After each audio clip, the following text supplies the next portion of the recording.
लाल किले से देश को संबोधित करने के बाद प्रधानमंत्री मोदी प्राचीर से नीचे उतरे। इसके बाद वो सीधे पहुंच गए लाल किले के सामने मैदान में बैठे स्कूल के बच्चों के बीच, जहां उन्होंने बच्चों के साथ गर्मजोशी से मुलाकात की।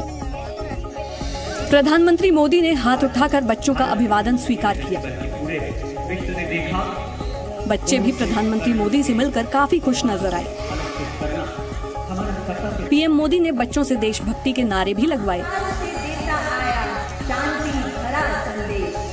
जिस वक्त पीएम मोदी बच्चों से नारे लगवा रहे थे, उस वक्त पीछे से एक छात्रा ने आवाज दी।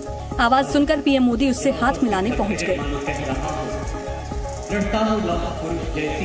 प्रधानमंत्री मोदी ने छात्राओं के ग्रुप के साथ हैंडशेक भी किया। प्रधानमंत्री मोदी के भाषण को कांग्रेस ने राजनीति और चुनावी भाषण करार दिया। प्रधानमंत्री मोदी ने भाषण में कहा कि अगले साल यानी 2024 में भी वही लाल किले से तिरंगा फहराएंगे। पीएम के इस बयान पर कांग्रेस अध्यक्ष मल्लिकार्जुन खड़गे ने तंज कसा। 2024 में फिर मैं झंडा लगाऊंगा, ये सब चीजें कहना ये तो दुरंकार अहंकार की बात है। तो अगले साल फिर झंडा फैलाएंगे, अपने घर के ऊपर फैलाएंगे। परिवारवाद और भ्रष्टाचार पर पीएम मोदी के वार पर भी कांग्रेस ने पलटवार किया। मुझे लगता है कि वो अमित शाह जी पे निशाना साध रहे थे। जय शाह, अनुराग ठाकुर, ज्योतिराज सिंधिया। दूसरी बात है, 7 लाख करोड़ का तो सिर्फ रोड ही घोटाला है। भ्रष्टाचारों के सरदार मोदी है और जिनको ये कहते थे कि जेल में भेजेंगे, उनको मंत्री बना दिया। पीएम मोदी के तुष्टीकरण वाले बयान पर सलमान खुर्शीद ने सवाल खड़े किए। तुष्टीकरण की नीति किसके बारे में है? वो बोलते क्यों नहीं, साफ क्यों नहीं कहते हैं? पसमानदा मुसलमानों का तुष्टीकरण करना है कि नहीं करना है, करना है कि नहीं करना है? वहीं बिहार के डिप्टी सीएम तेजस्वी यादव ने भी पीएम के भाषण को सियासी बताया। राजनीति आज के दिन भी उन्होंने लाने का काम किया अपने वक्तव्य में, अपने भाषण में, जो कि शोभा नहीं देता। कुल मिलाकर कांग्रेस समेत पूरे विपक्ष ने पीएम मोदी के भाषण को सियासी बताने की कोशिश की। लाल किले पर स्वतंत्रता दिवस समारोह के दौरान प्रधानमंत्री मोदी भाषण दे रहे थे और सामने मैदान में कांग्रेस अध्यक्ष के लिए रिजर्व की गई कुर्सी खाली थी। क्योंकि मल्लिकार्जुन खड़गे पीएम मोदी का भाषण सुनने लाल किले नहीं पहुंचे। मल्लिकार्जुन खड़गे ने अपनी गैर मौजूदगी पर सफाई देते हुए 2 वजहें गिनाई।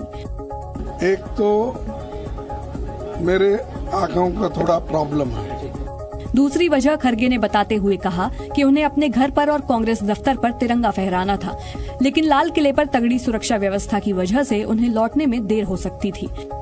और उनकी सिक्योरिटी इतनी टाइट है, फर्स्ट प्राइम मिनिस्टर जाने तक दूसरे किसको भी नहीं छोड़ते।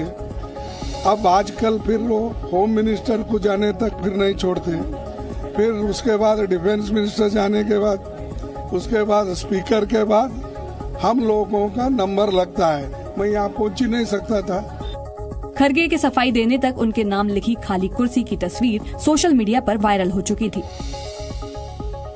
कई लोगों का मानना है कि मल्लिकार्जुन खड़गे लाल किले इसलिए नहीं आए क्योंकि कांग्रेस मानकर चल रही थी कि प्रधानमंत्री मोदी का भाषण चुनावी हो सकता है और मोदी पिछली सरकारों पर निशाना साध सकते हैं। इसलिए बीजेपी ने खड़गे के लाल किले पर नहीं पहुंचने पर तंज कसा।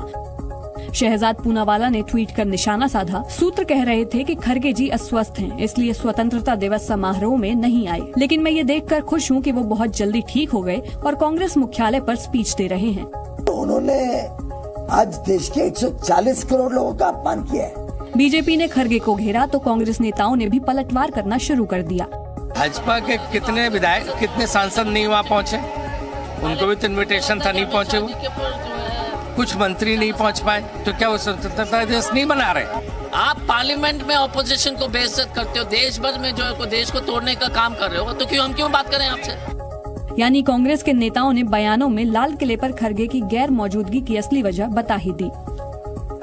लाल किले से प्रधानमंत्री मोदी ने आज अपना चौथा सबसे लंबा भाषण दिया। आंकड़े बताते हैं कि नरेंद्र मोदी लाल किले से देश को सबसे ज्यादा समय तक संबोधित करने वाले प्रधानमंत्री हैं। प्रधानमंत्री मोदी 10 बार लाल किले से संबोधन कर चुके हैं। इस दौरान उन्होंने कुल मिलाकर 827 मिनट तक लोगों को संबोधित किया, यानी हर साल